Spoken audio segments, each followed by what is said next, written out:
Hello students, welcome again. आज के अपने इस वीडियो में हम इलेक्ट्रिकल मेजरमेंट एंड इंस्ट्रूमेंटेशन का एक टॉपिक है उसे डिस्कस करेंगे और ये है comparison between the different analog instruments that are PMMC, moving iron and electrodynamometer type instrument. ये एक आप इसे एक कंपैरिजन टेबल की तरह भी आप इसे कंसिडर कर सकते हैं या आप इसे एज अ समरी टेबल की तरह भी कंसिडर कर सकते हैं, जिसमें हम तीन बहुत ही इम्पॉर्टेंटली कंसिडर किए जाने वाले एज वेल एज पूछे जाने वाले एनालॉग इंस्ट्रूमेंट्स जो है, जो करंट मेजरिंग इंस्ट्रूमेंट्स हमारे हैं, उनका एक कंपैरिजन भी करेंगे, उनका हम एक समराइज्ड एनालिसिस करेंगे। और इस वीडियो को समझने के लिए आप मेरे चैनल पे ईएमआई सब्जेक्ट के वीडियो नंबर 21 से 29 को रेफ़र कर सकते हैं, जो कि एनालॉग इंस्ट्रूमेंट्स को डिटेल में डिस्कस कर रहे हैं।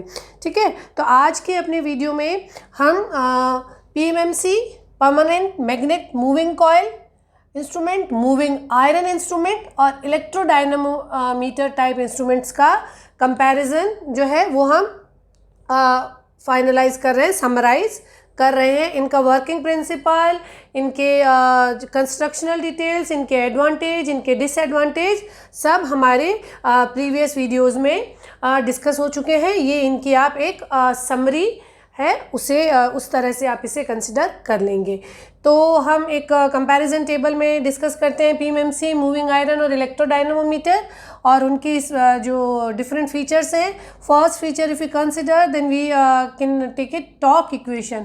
तो पीएमएमसी के केस में टॉर्क इक्वेशन रहती है K theta equals to N B A I, number of turns in the coil, field of the magnetic field strength, area of the coil and current in the moving coil जो आप flow करवा रहे हैं, जिसे आपको measure करना है। ये रहेगी पीएमएमसी की torque equation. Moving iron instrument जिसमें आप एक करंट से मैग्नेटिक जो करंट है वो कॉइल में फ्लो होके और मैग्नेटिक फील्ड जनरेट करता है, और उस मैग्नेटिक फील्ड में आपकी एक मूविंग प्लेट है जो मूवमेंट करती है, और उसके अकॉर्डिंग आपका जो टॉर्क इक्वेशन बनेगा that will be K theta I equals to I square by 2 DL by D theta.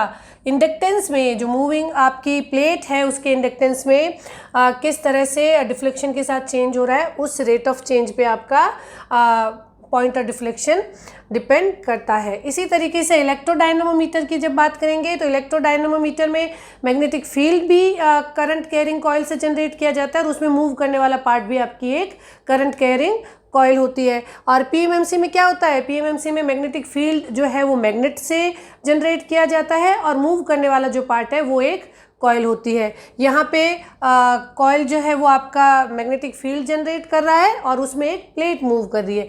यहाँ पे कॉइल ही फील्ड जनरेट कर रही है और कॉइल ही जो है वो करंट कैरी कर रही है और उसमें डिफ्लेक्शन आ रहा है। तो यहाँ पे आपका जो टॉर्क इक्वेशन होगा that will be K theta equals to I1 I2 DM by D theta.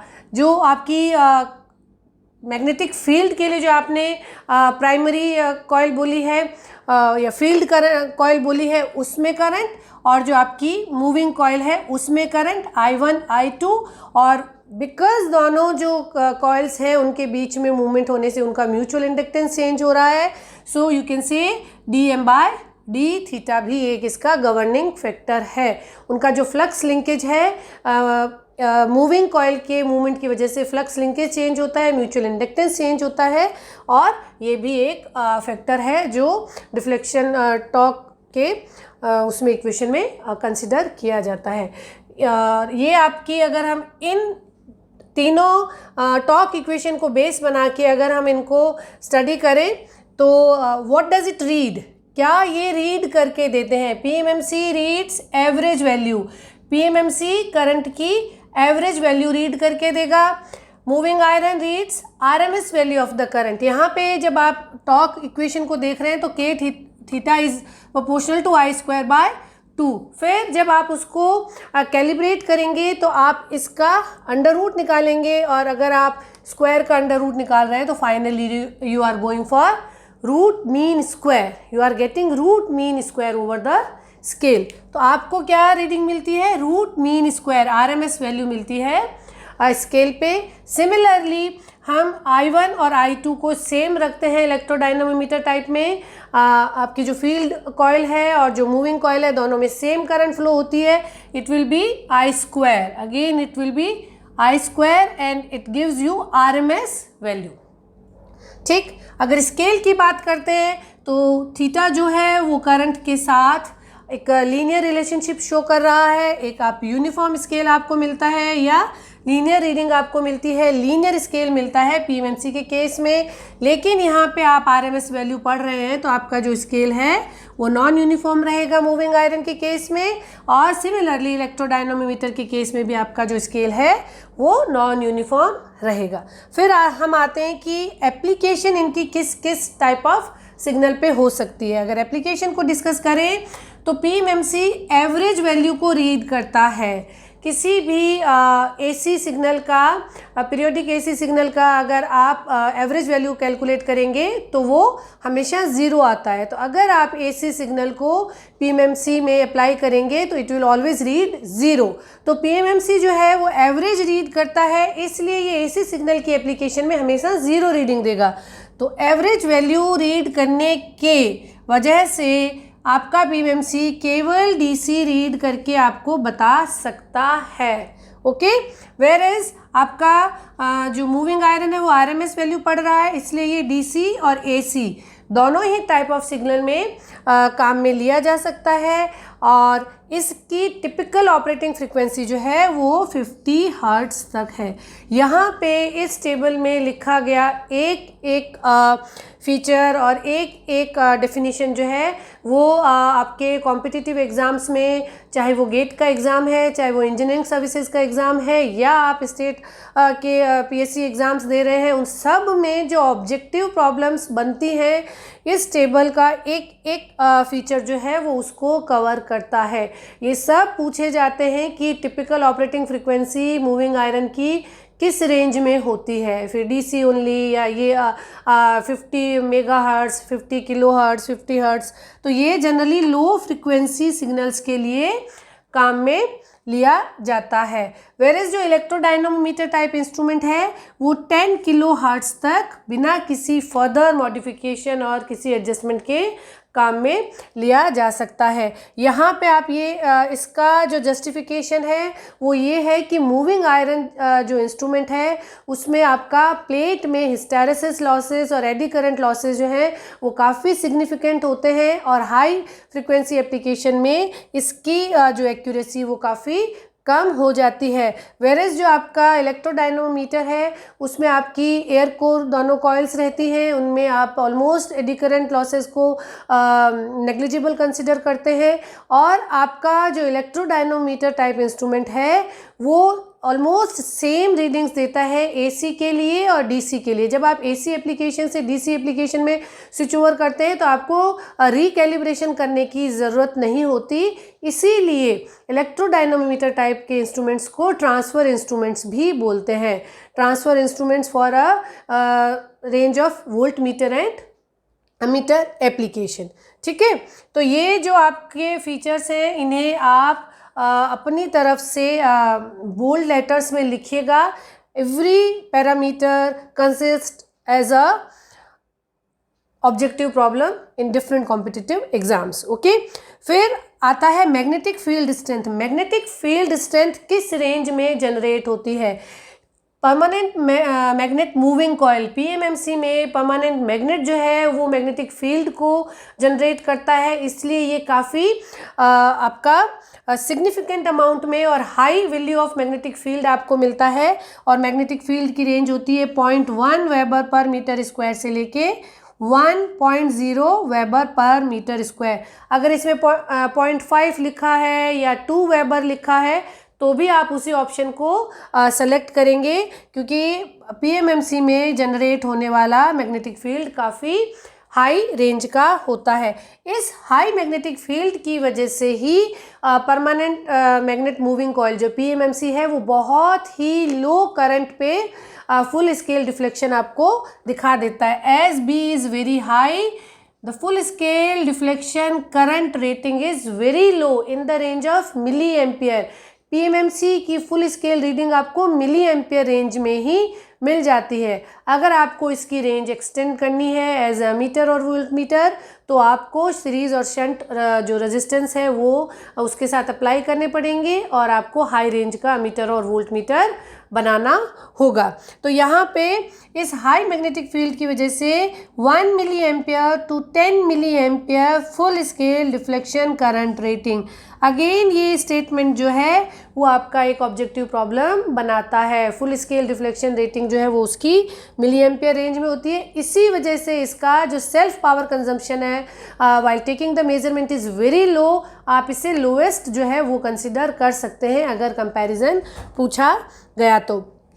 Moving iron instrument का टिपिकल मैग्नेटिक फील्ड स्ट्रेंथ जो है वो लिटरेचर में मेंशन नहीं किया गया है, लेकिन मूविंग आयरन जो इंस्ट्रूमेंट्स हैं वो 50 एम्पियर तक बिना आपका जो शंट और सीरीज रेजिस्टेंस है उसके एक जनरल मीटर वोल्ट मीटर की तरह काम कर सकता है। इलेक्ट्रोडायनोमीटर का जो मैग्नेटिक फील्ड स्ट्रेंथ है वो बहुत कम होता है, क्योंकि एक आपकी एयर कोर जो कॉइल है वही मैग्नेटिक फील्ड जनरेट कर रही है और this comes in the range of 0.005 weber per meter square.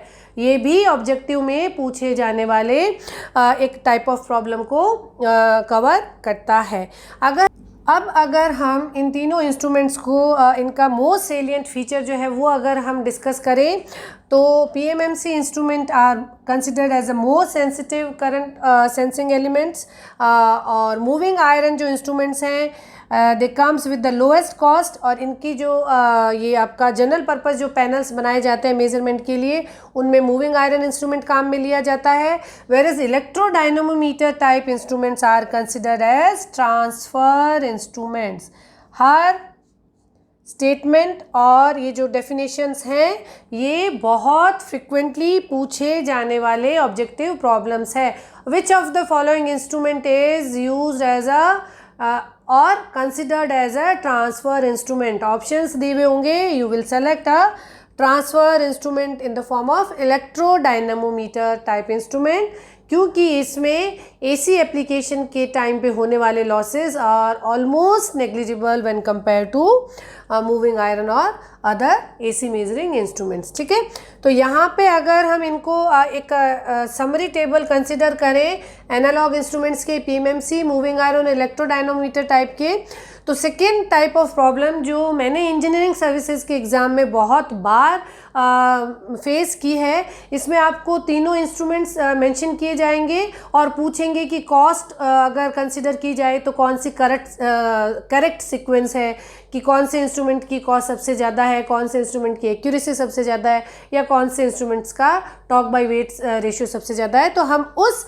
Type of problem को भी समराइज करते हैं कि अगर इस तरह का प्रॉब्लम आता है तो आप कैसे आंसर देंगे। अगर कॉस्ट को कंसिडर की जाती है तो इलेक्ट्रोडायनमोमीटर इंस्ट्रूमेंट की कॉस्ट हाईएस्ट रहेगी, सेकंड नंबर पे रहेगा PMMC और थर्ड नंबर पे रहेगा आपका मूविंग आयरन इंस्ट्रूमेंट्स। अगर मैच करना है या सीक्वेंस आपको मैनेज करनी है तो आप इस सीक्वेंस में मैनेज करेंगे। सेकेंड फीचर अगर आप कंसिडर करें सेंसिटिविटी, कई बार सेंसिटिविटी पूछी जाती है, सेंसिटिविटी का कंपैरिजन, या फिर पूछा जाता है torque by weight ratio.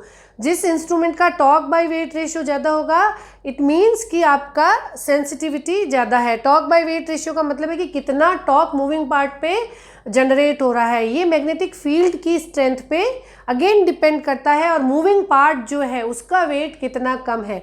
Generated field की स्ट्रेंथ क्रिएट्स द टॉर्क और मूविंग पार्ट जितना आपका लाइट है उसका वेट। तो टॉर्क बाय वेट रेशियो का अगर हम कंपैरिजन करें तो ये PMMC में हाईएस्ट होगा। PMMC हाईएस्ट सेंसिटिविटी होल्ड करता है among all these three instruments. ठीक है, क्योंकि इसमें मैग्नेटिक फील्ड एक मैग्नेट जनरेट कर रही है और मूविंग जो पार्ट है वो एक कॉइल है। तो टॉर्क बहुत हाई है और वेट बहुत कम है, तो टॉर्क बाय वेट रेशियो इसका हाईएस्ट हो गया। फिर उसके बाद में आपका आता है moving iron instrument second number पे, और थर्ड नंबर पे आएगा आपका इलेक्ट्रोडायनेमोमीटर, क्योंकि इलेक्ट्रोडायनेमोमीटर में टॉर्क जनरेट करने वाला मैग्नेटिक जो फील्ड है वो बहुत ही वीक स्ट्रेंथ का होता है, इसलिए इसका टॉर्क बाय वेट रेशियो भी लोएस्ट होगा। या आपसे ऑल्टरनेटिवली पूछा गया कि सेंसिटिविटी, तो दोनों ही एक ही चीज़ को रिफ्लेक्ट कर रही हैं, तो दोनों ही केस में आप इसी सीक्वेंस को फॉलो अप करेंगे। एक्यूरेसी अगर पूछी जाती है तो एक्यूरेसी में फर्स्ट आप जो हाईएस्ट है that comes with the PMMC, फिर आपका इलेक्ट्रोडायनेमोमीटर का एक्यूरेसी रहेगा, और लास्ट एक्यूरेसी जो लीस्ट एक्यूरेसी है वो मूविंग आयरन इंस्ट्रूमेंट की रहेगी। इसका रीज़न ये कि मूविंग आयरन इंस्ट्रूमेंट्स में लॉसेस जो है वो इलेक्ट्रोडायनेमोमीटर के कंपैरिजन में ज़्यादा होते हैं, और पीएमएमसी जो है वो आपका हाईली सेंसिटिव और आपका डीसी के लिए ही केवल काम में लिया जाता है, तो आप इसको सबसे एक्यूरेट कंसिडर करेंगे। और इन दोनों में अगर कंपैरिजन किया जाएगा तो आप इलेक्ट्रोडायनोमीटर की एक्यूरेसी को हायर रेंज में कंसिडर करेंगे when compare to moving iron. तो यहाँ पे हमने ये जो हमारे 3 पॉपुलर एनालॉग इंस्ट्रूमेंट्स थे, पीएमएमसी, मूविंग आयरन और इलेक्ट्रोडायनोमीटर, उनका एक समराइज एनालिसिस किया है, एक कंपैरेटिव एनालिसिस किया है, और ये टेबल हर तरह से बहुत ही इम्पॉर्टेंट है, चाहे आप कॉम्पिटिटिव एग्ज़ाम दे रहे हैं या आपको एक सब्जेक्टिव आंसर भी लिखना है, तो आप केवल इसी फॉर्म में इनमें से किसी भी 2 का पूछा जा सकता है, 3 का कंपैरिजन पूछा जा सकता है, तो इस टेबल से आप अपने आंसर को बहुत ही एफिशिएंटली और बहुत ही हाई स्कोर के पॉइंट ऑफ व्यू से लिख सकते हैं। I hope it's now clear to you. हम इसी तरीके से डिफरेंट टॉपिक्स को डिस्कस करते रहेंगे। Keep learning, keep watching. Thank you.